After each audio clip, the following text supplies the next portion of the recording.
Assalamualaikum warahmatullahi wabarakatuh. Perkenalkan, nama saya Erlangga Iswara. NIM saya 111221323. Hari ini saya akan menjelaskan motivasi meraih prestasi. Definisi motivasi. Akar kata motivasi adalah dari bahasa Latin yaitu movor, yang artinya adalah gerak atau dorongan untuk bergerak. Sementara itu, dalam bahasa Inggris, motivasi dikenal dengan sebutan motif, yang artinya daya gerak atau alasan. Dalam bahasa Indonesia, asal kata motivasi adalah motif, yang artinya daya upaya yang mendorong seseorang melakukan sesuatu. Motif menjadi dasar dari kata motivasi yang bisa diartikan sebagai daya penggerak yang aktif. Maka dari itu, dengan kata lain, pengertian motivasi adalah segala sesuatu yang menjadi pendorong tingkah laku yang menuntut atau mendorong seseorang untuk memenuhi kebutuhan. Motivasi menurut para ahli. Menurut Weiner, pengertian motivasi adalah kondisi internal yang membangkitkan kita untuk bertindak, mendorong kita mencapai tujuan tertentu, ini membuat kita tetap tertarik dalam kegiatan tertentu. Yang kedua, menurut John Wiesenthal, pengertian motivasi adalah proses memberi semangat, arah, dan kegiatan perilaku. Perilaku yang termotivasi adalah perilaku yang penuh energi, terarah, dan bertahan lama. Yang ketiga, menurut Abraham Maslow, pengertian motivasi adalah sesuatu yang bersifat konstan atau tetap, tidak pernah berakhir, berfluktuasi, dan bersifat kompleks. Dan hal itu kebanyakan merupakan karakteristik universal pada setiap kegiatan organisme. Definisi motivasi berprestasi. Para ahli teori motivasi awal mengemukakan bahwa motivasi berprestasi adalah sifat atau trait umum yang selalu ditunjukkan siswa di berbagai bidang. Sebaliknya, sebagian besar teoretikus kontemporer percaya bahwa motivasi berprestasi mungkin agak spesifik terhadap tugas dan peristiwa tertentu. Motivasi berprestasi menurut ahli.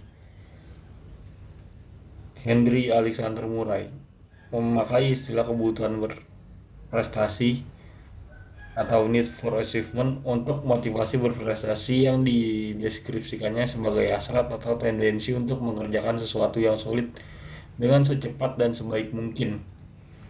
Yang kedua, Maslow menggolongkan motivasi berprestasi dalam suatu hierarki kebutuhan, yaitu kebutuhan sosial.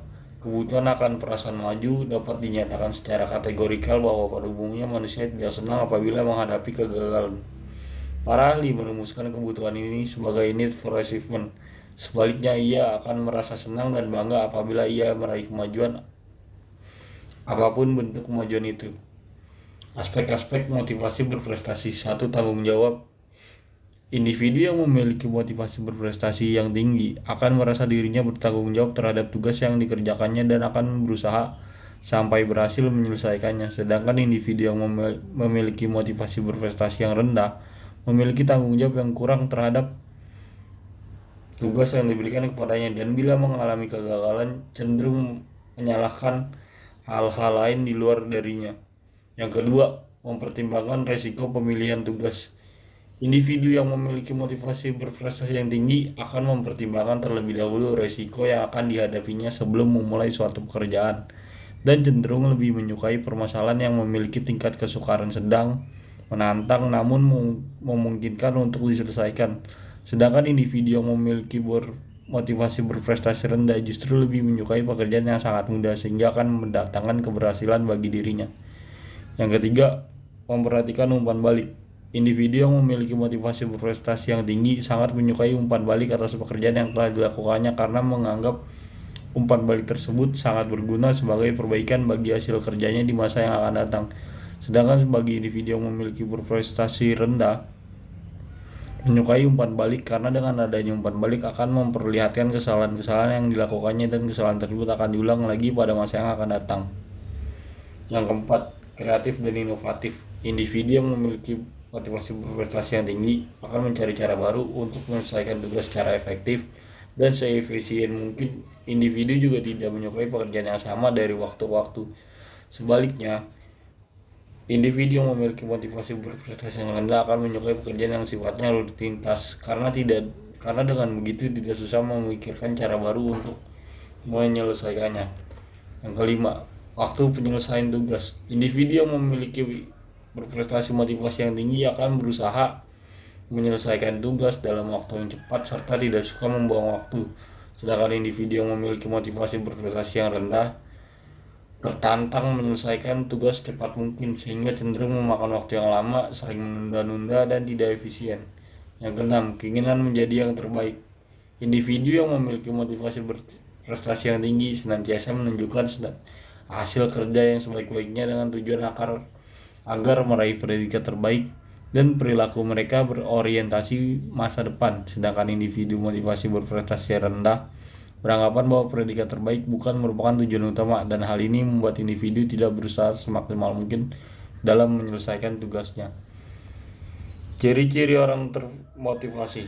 Menurut McClellan, ciri-ciri orang yang termotivasi untuk berprestasi yaitu: yang pertama, selalu ingin mencari prestasi. Yang kedua, menyukai kompetisi. Yang ketiga, ingin selalu unggul. Yang keempat, menyukai tantangan yang realistik. Yang kelima, menginginkan lebih banyak umpan balik tentang keberhasilan dan kegagalan dibandingkan orang yang berprestasi rendah. Kebutuhan untuk berprestasi. David McClellan dalam teorinya McClellan Achievement Motivation Theory atau teori motivasi prestasi McClellan mengemukakan bahwa individu mempunyai cadangan energi potensial. Bagaimana energi ini dilepaskan dan dikembangkan tergantung pada kekuatan atau dorongan motivasi individu dan situasi serta peluang yang tersedia. Teori ini memfokuskan pada 3 kebutuhan, yaitu akan prestasi, kebutuhan kekuasaan, dan kebutuhan afiliasi. Menurut McClellan, orang yang memiliki kebutuhan untuk berprestasi yang tinggi mempunyai kepuasan bukan karena imbalan materi, tetapi karena berhasil menyelesaikan pekerjaan dengan baik. David McClellan mengemukakan bahwa kebutuhan untuk berprestasi pada setiap individu meliputi: 1. Kebutuhan untuk menentukan kekuasaan, needs for power. Kekuasaan selera secara khusus meliputi membesarkan diri sendiri, meremehkan pengikut. Yang kedua, kebutuhan untuk perlindungan, bersifat sosial dan suka berinteraksi, ikut, memiliki, dan berpartisipasi dalam kelompok. Yang ketiga, kebutuhan untuk keberhasilan, bersemangat bila menang, dan bertujuan yang realistis dan berani mengambil risiko. Sekian itu saja dari saya. Apabila ada kesalahan, mohon dimaafkan.